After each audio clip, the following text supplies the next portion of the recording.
speed is still good enough to out sprint her on Boylston, but I would like to catch her before that. And then when we still had, I think I caught her with 2 miles to go, and I used to run the 2 mile in high school, so whenever I have 2 miles, I'm like, Could you tell, was she struggling a little? Or well, I mean, I'm a student of the sport, so I was like, okay, when you pass someone, you're supposed to, like, look good, kind of surge a little bit, and I was hurting, but I was like, okay, I'm trying to look good, and then she didn't respond, so at that point when they don't respond, it's like, and she had, right when I was maybe, like, 3 seconds behind, she looked back, and she didn't pick it up, so at that point I kind of thought, I think I got her, like, if she sits on me for a while, that's going to suck, but just got to keep going at that point. And so I was just, it's, like I said, it's good practice to always be third, so I was pretending it was like an Olympic medal and just staying calm, and it was definitely, once I get to a mile to go, I felt pretty confident, and everyone was just so loud.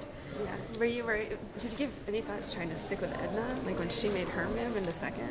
Yeah, I was just trying to give my best and cover all the surges, and each surge, again, it was like 2017 on this course, I feel like I handled them better. I felt like when we settled down, I felt really comfortable, and she's just excellent, and it was fun to be able to stay with her. I think in 2017 she made the surge at 18 miles, so it was fun to actually run with the pack up heartbreak, so I was just having fun in the pack, and then just try to just stay as close as I could, but she was just too good on the day. So I think if my training had been right where I wanted it to be and my speed was there, then a couple more weeks and you go with that move, and I'm right there, hopefully competing for second, and then if Worknish too was in our pack, that'd be great.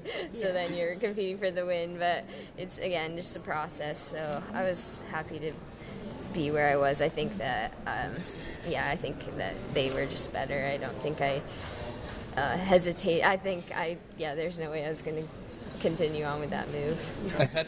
Des was talking about early in the race, you guys had to do you basically were put to the sword immediately with that decision. Yeah. 5K in. Were you expecting someone to make a move that early? What were you thinking when someone makes a hard move that early in the race? Yeah, I'm still learning the marathon, to be honest, and that was one of the things that I was kind of anxious about, is what do you do if someone goes that early? Do you go with them or do you not go with them? And I think on this course, you know that the hills are going to be really hard, so you don't want to go that early.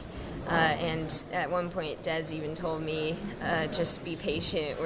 There's plenty of time. We're going to get back up, because I think she could tell I was a little anxious just in the pack like that, and I trusted her that, again, she knows the course so well, and I know all those women in that pack are so great, and former champions, that you got to think, okay, just tell yourself they want to win as much as I want to win, but it's hard letting the win just go by like that. So especially that early on. When did Desi tell you that?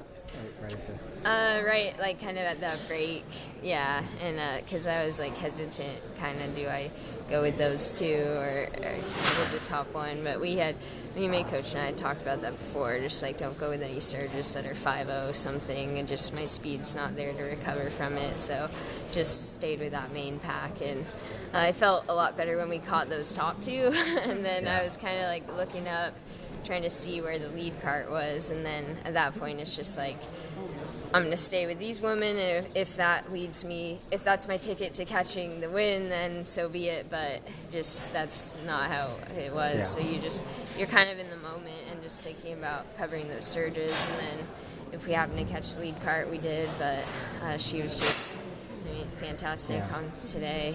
And how's your... You talked about the fact how slow it started out, running above 6 minutes in a tempo. Yeah. When was the turning point? Because your races leading in didn't seem like Jordan of old yet. Right. When was the turning point for you where this became possible? Yeah, well, my strength has always been my strength rather than my speed, which is why I think I've ended up in the marathon. And it was apparent.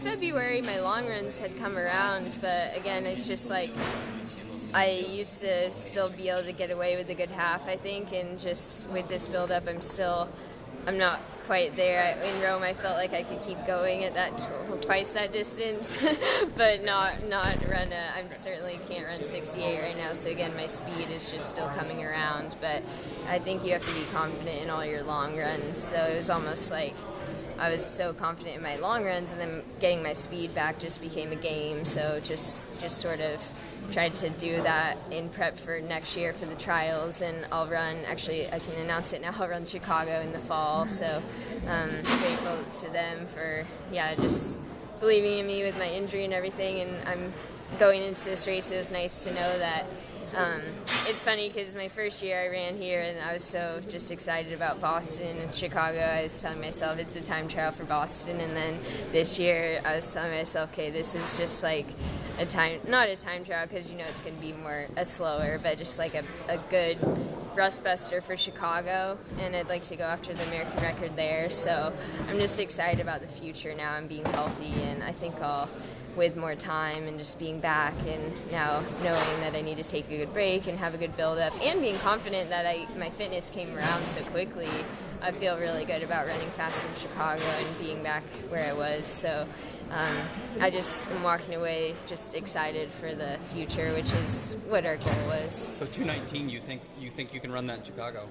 I think so, yeah. I mean, last year I went out so hard, so I think with even splits, if I go out a little slower, obviously I'll compete for the win there too, so whatever happens, I might have to go out a little faster and just race. But that's definitely my goal, is to go for the American record. I think I was fit enough last year, but just, again, like the right race conditions, so I'm excited about doing that. I think this gives me confidence that, I'm thankful that the marathon is kind of my distance, and I was just at times intimidated because they're just the Africans are so good and so dominant. But it was, again, nice having Des up there, and I was just thinking about consistency, having the Americans up there, having us back at Podium. And you look again at someone like Shalane winning New York and then coming back and having a third place finish, so you just have to be really strong and just be tough, and you might not be winning on that day, but just give your best and finish as high up as you can. Do you feel like you're next? Shalane and then Des?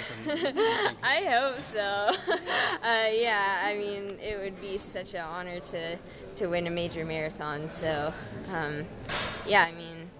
I think Chicago, it will be about time, but it would be nice to have an American winner there too. It's always, like I said, I always get obsessed with winning, so it was actually good today because we're trying to obviously focus on process and just being back out there, being second, third, and so I was really proud that not having that adrenaline there of the win halfway through is tough. You just got to let it go, but just not worry about that and just be back out there and finish a podium again. I was proud of that.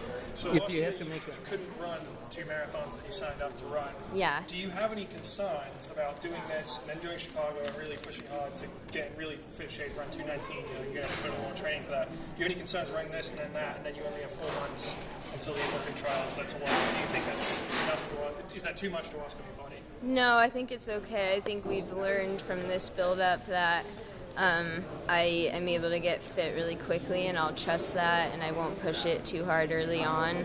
I think that was a mistake after Chicago 2 years ago, is that I was just very excited about getting back and winning Boston, and that was a huge goal, and I just pushed too hard in the fall. So I know I need to be really smart, but I also know that I won't have to take 10 weeks off now, so 2 weeks is going to be a lot different than coming from nothing.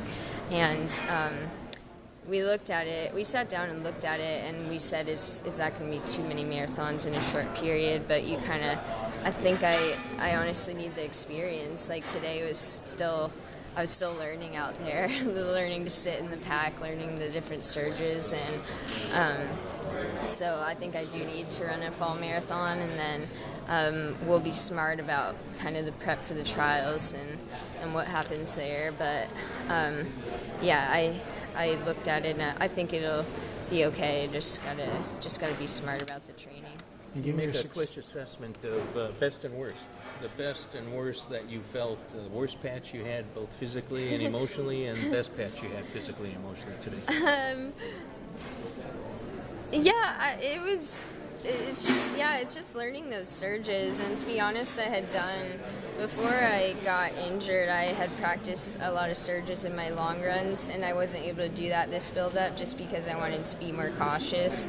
But so I was thinking about kind of 2017 when I would practice hard, easy, and when they made that big move, that was kind of the first surge, and just got a little nervous there. So that was honestly like the hardest part. And then you're just waiting for the surges are kind of nice because it just dwindles down the pack, so that's less people that you have to run with. And as each mile goes on, I just got more and more confident about having a solid result. So I'm just thinking about being in the moment, though. I like that 10K part with the lake and everything, and that's where the surge was. So that was nice. I just told myself, remember, you love this lake, and again, I'm just so grateful to be back out there after my injury. So every part was great.